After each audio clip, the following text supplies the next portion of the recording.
gastarei mais do que meia hora. Nós queremos terminar o culto aqui às 9 horas e depois teremos um momento de comemoração, de comunhão, de confraternização aqui no nosso salão social. Vamos estar partindo o bolo, antes cantando parabéns para a nossa igreja, comendo deste bolo, de salgados, refrigerante, para um momento especial. Queremos então terminar essa parte aqui mais cedo, para que todos possam participar conosco desse momento de comemoração que teremos ali no trabalho, ali no salão social. Eu quero convidar a igreja a abrir a Bíblia no livro do profeta Isaías, capítulo 42. Isaías, capítulo 42. Estaremos lendo este texto do versículo 1 de Isaías 42 até o versículo de número 9. Aleluias ao Senhor. Gostaria de toda a atenção dos irmãos, das crianças, dos jovens, adolescentes, senhores e senhoras, para esse momento de meditação na palavra de Deus. Vamos deixar a palavra do Senhor falar ao nosso coração neste momento. Isaías 42, a partir do versículo 1 até o 9. Diz assim o texto sagrado: Eis aqui o meu servo a quem sustenho, o meu escolhido em quem a minha alma se compraz. Pus sobre ele o meu espírito, e ele promulgará o direito para os gentios. Não clamará, nem gritará, nem fará ouvir a sua voz na praça. Não esmagará a cana quebrada, nem apagará a torcida que fumega. Em verdade promulgará o direito. Não desanimará, nem se quebrará, até que ponha na terra o direito, e as terras do mar aguardarão a sua doutrina. Assim diz Deus, o Senhor, que criou os céus e os estendeu, formou a terra e a tudo quanto produz, que dá fôlego de vida ao povo que nela está, e o espírito aos que andam nela. Eu, o Senhor, te chamei em justiça, tomar-te-ei pela mão e te guardarei, e te farei mediador da aliança com o povo e luz para os gentios, para abrires os olhos aos cegos, para tirares da prisão o cativo e do cárcere os que jazem em trevas. Eu sou o Senhor, este é o meu nome, a minha glória, pois não a darei a outrem, nem a minha honra às imagens de escultura. Eis que as primeiras predições já se cumpriram, e novas coisas eu vos anuncio, e antes que sucedam, eu vos-las farei ouvir. Que Deus abençoe esta bendita palavra nos nossos corações. Queridos irmãos e irmãs, esta profecia é citada 10 vezes no Novo Testamento. E há 3 interpretações desta passagem. Os judeus, o povo de Israel, interpreta esta profecia aplicando a eles, a nação de Israel. O remanescente de Israel, aquele povo que foi levado para o exílio, para o cativeiro em Babilônia, e após passar 70 anos no cativeiro, eles retornam para a sua terra. E a nação de Israel interpretou as profecias sobre o servo sofredor, como isso se aplicando àquele remanescente que volta ali daqueles 70 anos de escravidão para a sua terra, para ser o povo da promessa, através do qual Deus haveria de enviar o Messias. Esta escritura também é interpretada e aplicada principalmente pelos escritores do Novo Testamento, Mateus, Marcos, o apóstolo São Paulo, se referindo ao Messias, ao Senhor Jesus, o servo sofredor. E essa profecia também tem sido aplicado ao povo, que conforme diz no linguajar do profeta Isaías, o povo que haveria de nascer, isto é, a sua igreja. Qual dessas 3 interpretações é correta? Provavelmente as 3 interpretações. Às vezes a profecia tem sentido duplo e até triplo mesmo de aplicação. Isso é muito comum na profecia, ela ter um cumprimento imediato e ela ter um cumprimento futuro. Isso é chamado pelos teólogos, esse cumprimento futuro, de um sensus pleno, um cumprimento pleno da Escritura Sagrada. Então, o certo é que esta Escritura, esta profecia, se aplica ao servo do Senhor, seja o Messias, o servo sofredor, seja o servo como aquele remanescente de Israel, que foi o instrumento de Deus para a vinda do Messias, ou seja, este servo chamado a sua igreja aqui na terra. Então, tanto a aplicação a Israel, ou ao Messias, ou à igreja, nós podemos ver claramente no texto o que Deus fez pelo seu povo, o que o seu servo fez por causa do seu Deus, e o que o seu servo não fez por causa de Deus, e o que o seu servo fez ou faz por causa do seu Deus. Então, eu quero analisar esse texto nesses três tópicos. Primeiramente, o que Deus fez pelo seu servo. Primeiro, o texto sagrado diz que Deus sustenta o seu servo. Eis aqui o meu servo, disse Deus, a quem sustenho. A nação de Israel foi sustentada pelo Senhor. O Messias, o servo sofredor, foi sustentado pelo Senhor. E a igreja de Deus na terra é sustentada pelo Senhor, conforme disse Mateus: sobre esta rocha edificarei a minha igreja, e as portas do inferno não prevalecerão contra ela. Ou como disse Jesus na grande comissão: ide fazer discípulos de todas as nações, batizando-os em nome do Pai, do Filho e do Espírito Santo, e ensinando a guardar todas as coisas que eu vos tenho ordenado, e eu estou convosco todos os dias, até a consumação do século. A igreja é sustentada pelo Senhor. Eis aqui o meu servo, podemos dizer: eis aqui a minha igreja, a quem sustenho. Nós somos sustentados pelo poder maravilhoso do Senhor nosso Deus. O texto mostra que Deus é que escolhe o seu servo. Eis aqui o meu servo, a quem sustenho. O meu escolhido. Nós fomos escolhidos pelo Senhor. Nós não estamos servindo ao Senhor simplesmente pela nossa boa vontade. Nós estamos servindo a Deus porque Deus nos escolheu para servir ao Senhor. Como diz o apóstolo São Pedro: vós, porém, sois raça eleita, sacerdócio real, nação santa, povo de propriedade exclusiva de Deus, a fim de anunciar as virtudes daquele que vos chamou das trevas para a sua maravilhosa luz. Vós que não era povo, mas agora somos povo de Deus, porque Deus nos escolheu em Cristo Jesus para servir ao nosso Senhor maravilhoso. Eis aqui o meu servo, a quem sustém. O meu escolhido, fomos escolhidos por Deus, mas Deus tem prazer na sua igreja. Deus tem prazer no seu servo. Deus tem prazer no seu povo, porque diz: eis aqui o meu servo, a quem sustém. O meu escolhido, em quem a minha alma se compraz. Aleluia. Deus tem um prazer especial. Deus tem uma alegria especial. A igreja é a noiva do Senhor Jesus Cristo. Deus cuida desta igreja. Deus se faz presente nesta igreja. Deus dá os dons ministeriais a esta igreja. Deus dá os dons de serviço a esta igreja. Deus dá os dons espirituais a esta igreja.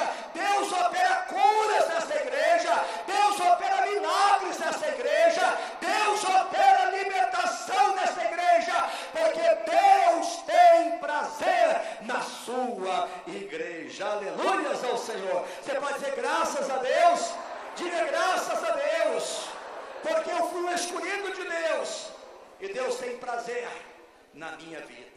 Louvado seja o Senhor. Mas além de Deus sustentar a sua igreja, além de Deus, aleluia, escolher a sua igreja, além de Deus ter prazer na sua igreja, o texto sagrado diz que Deus enche do Espírito a sua igreja. Eis aqui o meu servo, a quem sustém, o meu escolhido, em quem a minha alma compraz, pus sobre ele o meu Espírito, aleluia. Nós somos a habitação do Espírito Santo de Deus, nós somos a casa do Deus vivo, nós somos o santuário de Deus. O Espírito de Deus habita nas nossas vidas, o Espírito de Deus habita na sua igreja. Deus não habita numa casa feita por mãos humanas, mas Ele habita nesta casa chamada igreja.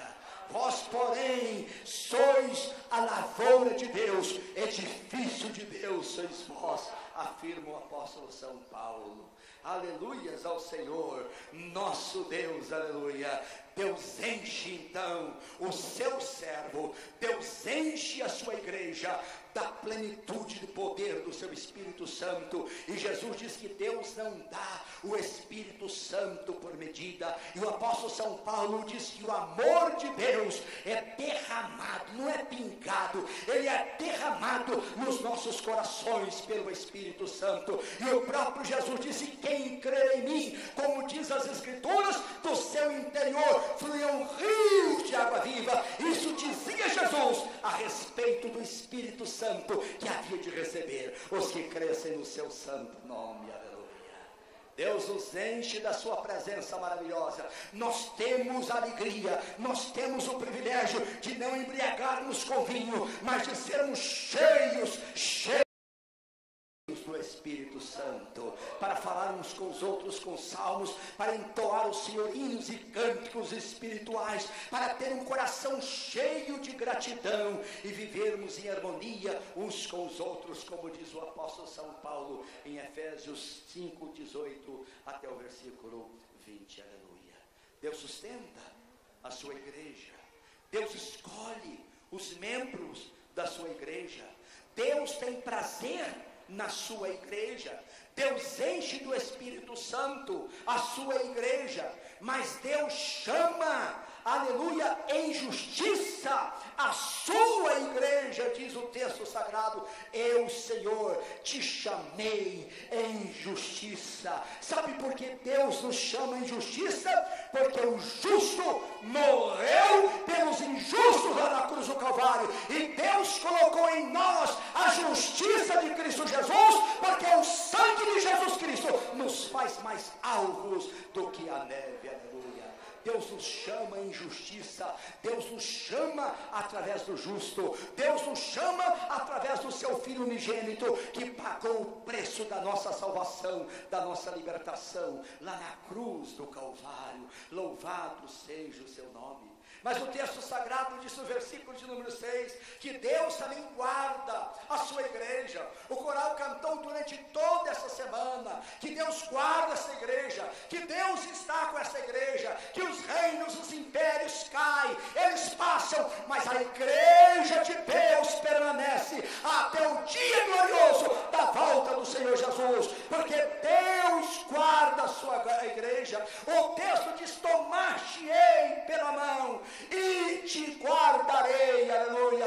Pode ver porventura a mulher esquecer o filho do seu ventre enquanto este ainda mama, mas mesmo que esta venha esquecer do seu filho, eu jamais esquecerei de ti, porque tenho o teu nome gravado na palma da minha mão, diz o Senhor. Aleluia.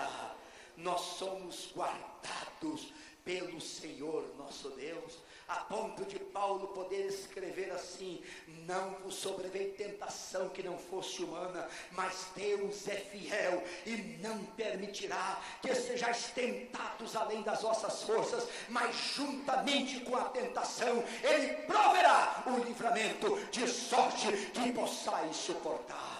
E Jesus, como fala sobre a igreja num período de perseguição, quando cristãos seriam presos por causa de Jesus, ele diz: vocês não se preocupem quanto que vão dizer naquela hora, porque o meu Espírito falará através de vocês, e eu vos digo que nem um fio de cabelo cairá da vossa cabeça sem a minha permissão, porque os vossos cabelos estão contados, diz o Senhor. Aleluia.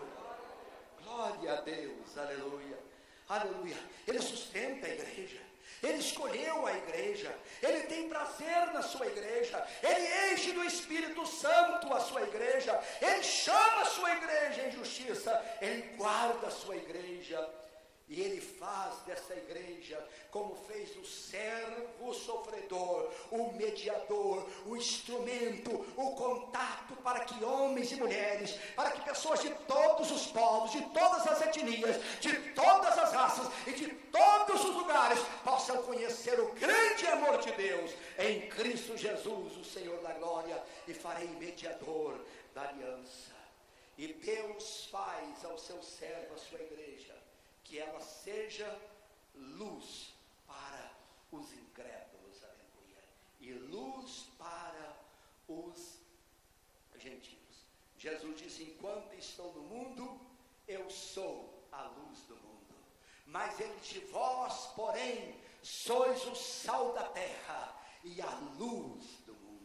Hoje nós somos a luz do mundo neste mundo. É através da igreja do Senhor Jesus que se torna mediadora desta aliança que Jesus Cristo fez com o homem na cruz do Calvário. É através dessa igreja que a luz vai invadindo as trevas deste mundo, dissipando as trevas e arrancando homens e mulheres para a luz maravilhosa de Cristo Jesus, o Senhor da glória. Isto é o que Deus faz pelo seu servo. É o que Deus fez para com Israel. É o que Deus fez para com o Messias, o servo sofredor. É o que Deus faz para a sua igreja.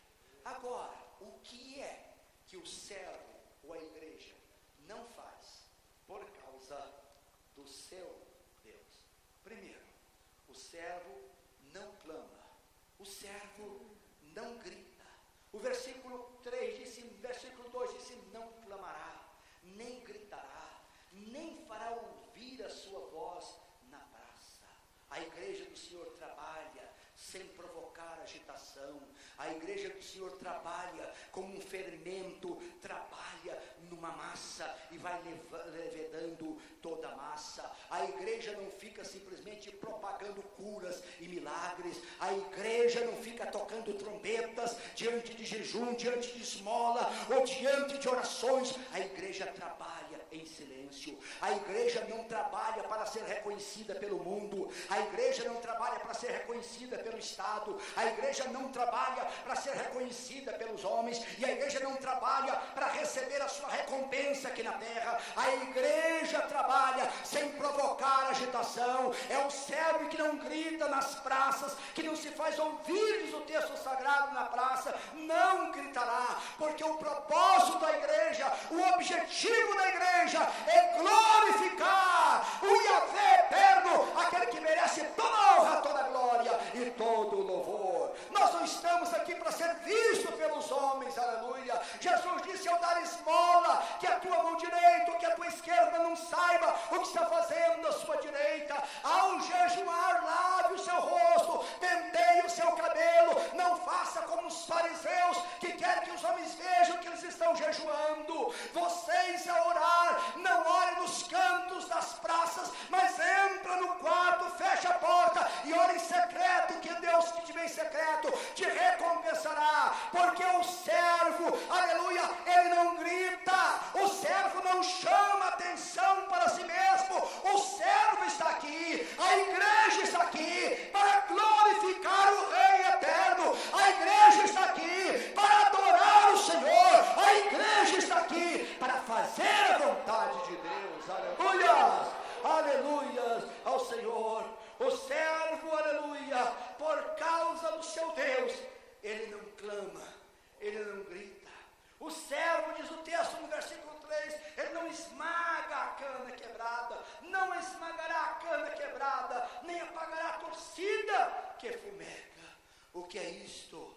A igreja, embora procura viver uma vida de pureza, uma vida de justiça, uma vida de santidade, a igreja é misericordiosa por aqueles que ainda estão nas mãos do inimigo, por canas quebradas, por pavios que estão se apagando, por gente que está quebrada, esmagada pelo pecado, pelo diabo, por gente que o diabo está apagando a chama da esperança, da fé, do amor. A igreja vai lá, em vez de apagar o pavio que fumega, a igreja vai e acende no coração do homem, no coração da mulher, a chama da fé, a chama da esperança, a chama do amor. A igreja vai e diz: a esperança para você. Deus te recebe, Deus te aceita, Deus te perdoa, Deus te liberta. Cristo pagou o preço da sua salvação.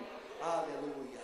Por causa do seu Deus, a igreja não clama, a igreja não grita, a igreja não chama a atenção dela para si mesmo, a igreja não pisa a cama quebrada, a igreja não apaga o pavio daquele que fumega. A igreja leva a esperança, a igreja leva a salvação. Mas por causa do seu Deus, o servo ou a igreja não desanima. O versículo de número 4 disse: não desanimará. Meu querido irmão, minha querida irmã, nada, absolutamente nada, pode nos desanimar. Nós estamos na melhor causa deste mundo. Nós seguimos aquele que não perde a guerra nunca.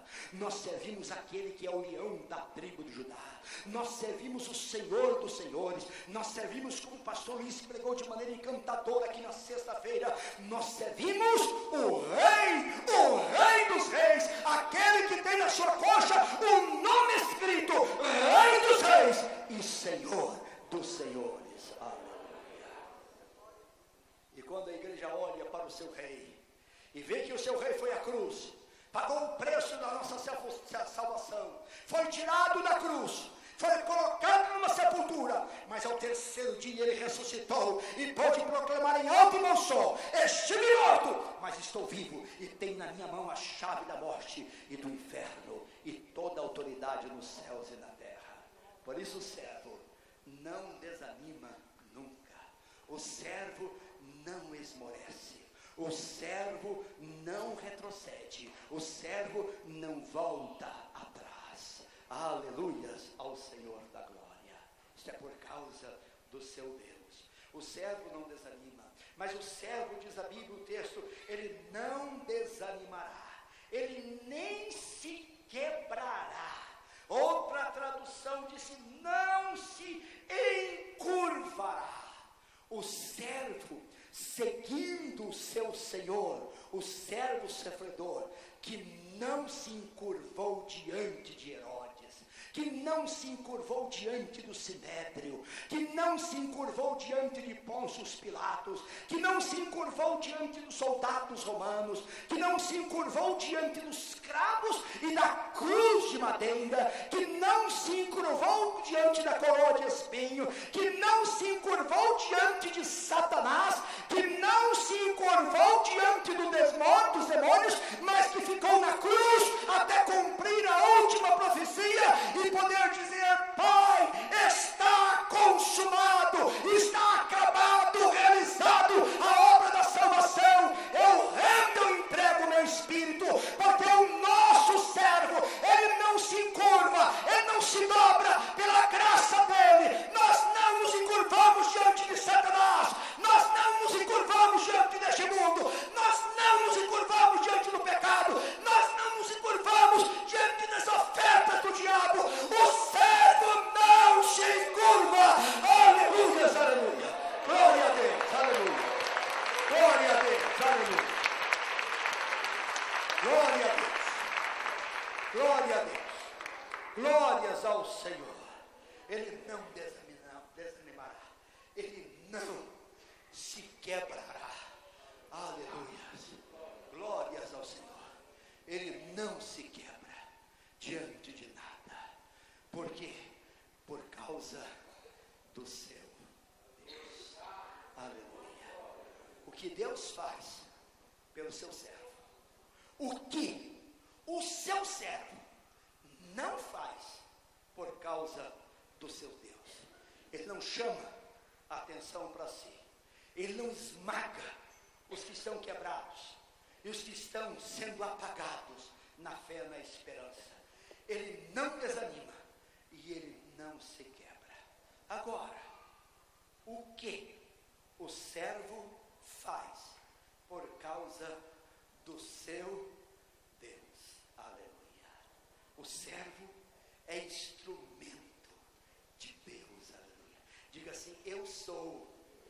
um instrumento de Deus. Diz: a igreja da qual eu faço parte é um instrumento de Deus.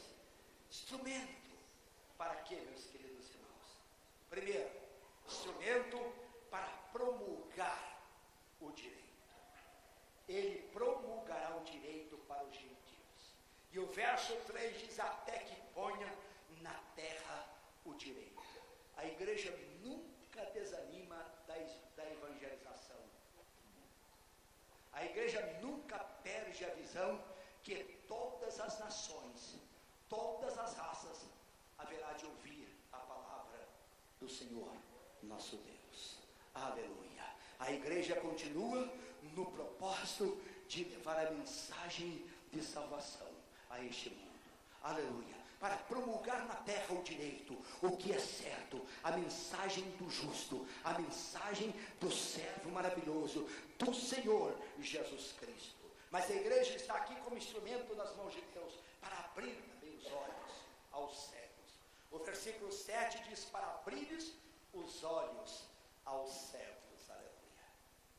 Centenas, milhares, milhões de pessoas, e através de 20 séculos de história, bilhões de pessoas eram cegas e tiveram seus olhos abertos por causa da mensagem da igreja, por causa do ministério glorioso da igreja. Dezenas de pessoas que estão aqui nesta noite podem dizer o mesmo que disse o cego de João capítulo 9: uma coisa eu sei, eu era cego, mas agora eu vejo.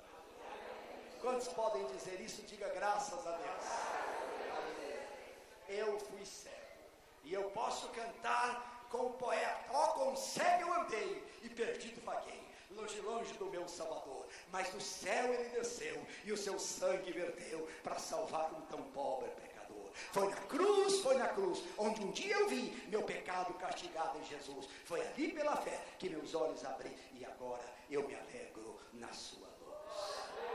A igreja tem essa missão, por causa do seu Deus. Ela vai e abre os olhos do cego, ela leva a mensagem da salvação, mas ela tira também da prisão os cativos, para abrir os olhos do cego e para tirar-lhes da prisão o cativo. Quanta gente estava cativa, meus queridos irmãos, cativa na ignorância, cativa na idolatria, cativa na feitiçaria, cativa em filosofias que não traz nada, não traz paz, não traz fé, não traz esperança. Mas a igreja vai e liberta os cativos, aleluia. Mas além de abrir os olhos aos cegos, além de tirar da prisão os cativos e dizer do cárcere os que jazem em trevas. Tinha muita gente que estava no cárcere do diabo, estava em plenas trevas, atolada nas drogas, atolada na idolatria, na feitiçaria, atolada, meus queridos irmãos, em toda espécie de podridão, de adultério, de prostituição, de fornicação, de obras da carne. Gente que jaze nas trevas, gente que está numa prisão, num cárcere, algemada, presa ali. A igreja vai, e pelo poder do Espírito que habita nessa igreja, ele arranca as pessoas da prisão e traz para a luz de Cristo Jesus, o Senhor da glória. Aleluia ao Senhor.